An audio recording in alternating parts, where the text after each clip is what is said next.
Hey guys, wanted to walk you through my clothing that I'm going to be wearing on my upcoming 2014 Appalachian Trail Thru Hike. I was lucky enough to score a 50% off coupon up to $4,000 to Patagonia. So as you might imagine, that kind of changed some of my ideas on the clothing that I would be wearing. I went to Patagonia and spent $1,200. Check that, $600 would have been $1,200 on all my clothing. Everything here that you see is what I'm going to be taking with me primarily on the hike. Just to give you an idea, the clothes that I'll be carrying in my pack, which includes this base layer, the Torrentshell rain gear here, the jacket,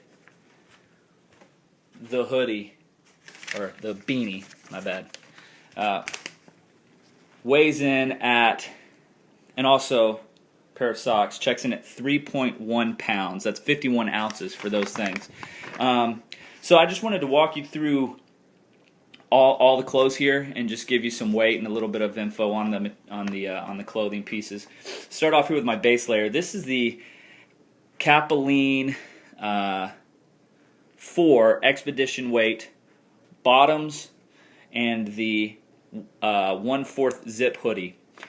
This Zip Hoodie is a great piece of clothing. I really like it. I've read a lot of great things about it. It checks in at 8.5 ounces. This material here, it feels a lot like a wool material, but if you know anything about the Capilene material, it's really warm. The Expedition Weight 4 is their warmest that they offer.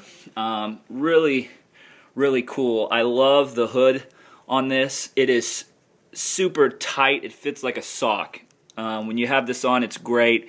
You don't get too hot, but it will keep you super warm. I've read for a base layer when it gets super cold outside. The pants weigh 5.7 ounces.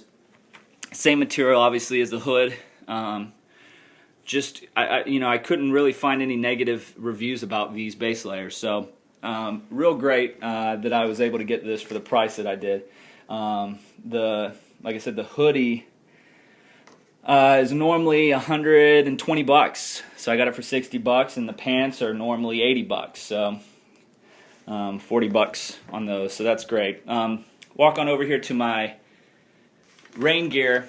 I really struggled with picking out what rain gear I was going to use. At first I was pretty set on the Paca or just some basic frog togs, but with the discount I switched over to the Torrentshell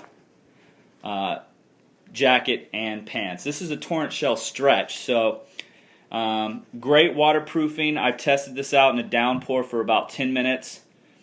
Not as long as I would have liked, but it stopped raining, and I had no issues whatsoever. Completely dry underneath. No rain gear is perfect, and I know that, so I expect that I'll probably sweat in these more than anything. But that's okay. I expect to get a little wet when I'm hiking in the downpour. But for what it is, it seems to work really well. I couldn't read enough positive reviews on the material and their waterproof technology. The stretch, the primary difference between this and the normal Torrentshell is the stretch material here, obviously, hence the name. Along the elbows, it's just more durable. That's what it's supposed to be, a little bit more durable. Adds a slight bit more weight, not much, and it's also got it all along the whole back. They did a few updates to this. People complained that there was no felt on the inside where your skin touches. They've added that, clearly. I love the hood adjustment on the back and on the sides. You can get this thing tight, really tight. It also packs down into its pocket here, into one of its pockets. Great waterproof zippers, as you can see. Pocket up here. Adjustments on the inside. And pit zips. People complained that they could not get the pit zips unzipped and zipped up with one arm, with one hand. I had no problems with that, so I don't know what other people's issues were.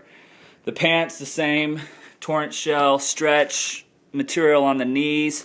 Only other difference between this and the regular Torrentshell pants is the zipper on the side. It does go from the very top all the way down to the bottom. I meant to get the regular ones. I accidentally grabbed these.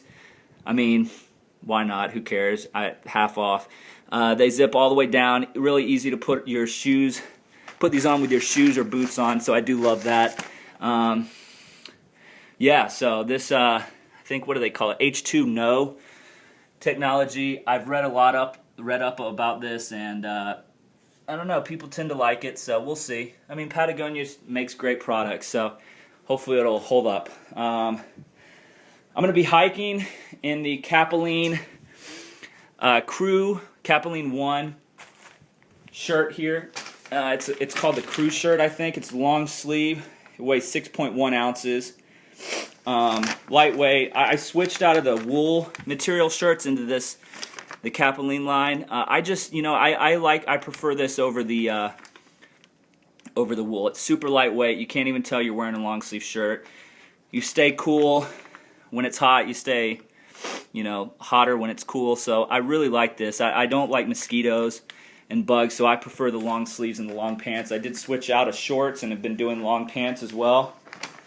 Great with mosquitoes if there's any overhanging brush on the trail. So we'll see. I've never hiked in these Patagonia pants. These are the Rock Craft pants. They weigh 10.4 ounces. They're made out of a stretchy kind of material, more durable. I was going to go with more of a windbreaker type pants from Patagonia, but these seem to be a little bit more durable. They're a little bit heavier, but not too much. They've got a cool zipper pocket on the side, pockets on the back, normal pockets, and pockets on the front, just normal pockets. So, yeah, these are great as well. I mean, they're not hot at all when you're wearing them. Feel really cool.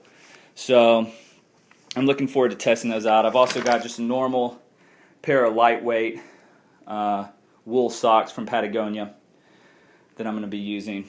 Over here to the jacket. This is the brand new, not much difference from last year's model, I don't think. Patagonia Ultralight, what do they call this? Ultralight Down Hoody. It weighs 9.3 ounces.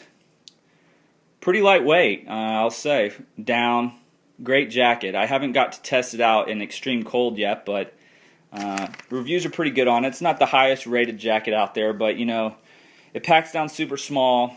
I don't need a big parka, so this will work. It's got a DWR repellent coating on it for rain, but I will not be using this in any type of wet weather. So it's primarily for camp or the cold days with no precipitation.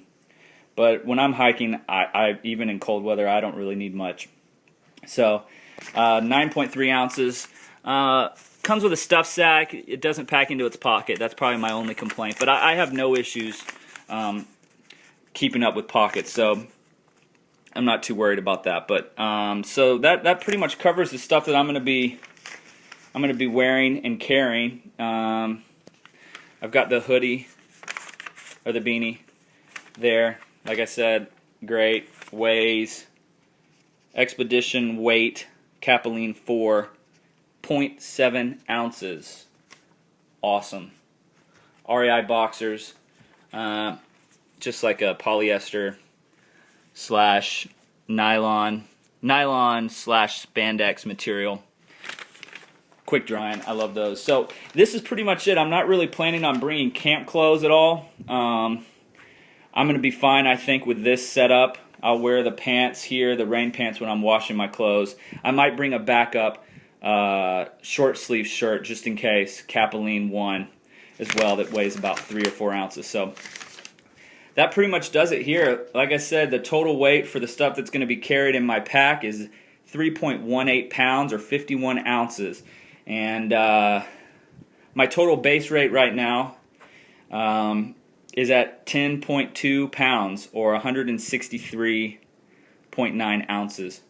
So I'm looking to be moving pretty fast, pretty lightweight. I'm going to be doing a video here in the future once I get the rest of my gear, my tent, which I'm still wrestling with. Right now I'm leaning towards the Yama Mountain Gear Ceraform Cuban tent, one-person tent. And when I get my my bag, my sleeping bag, which is a Marmot Plasma 15-degree bag, weighs 30 ounces, and my pack, which I just ordered, is the Z-Pack Arc Blast 52-liter. It weighs 16.5 ounces. So I'm going to be pretty lightweight. Check out my other reviews on these shoes here, the Brooks Cascadia 8s. And like I said, I'm going to be putting up another video here in the short future when I get the rest of my gear. Thanks for watching, and wish me luck.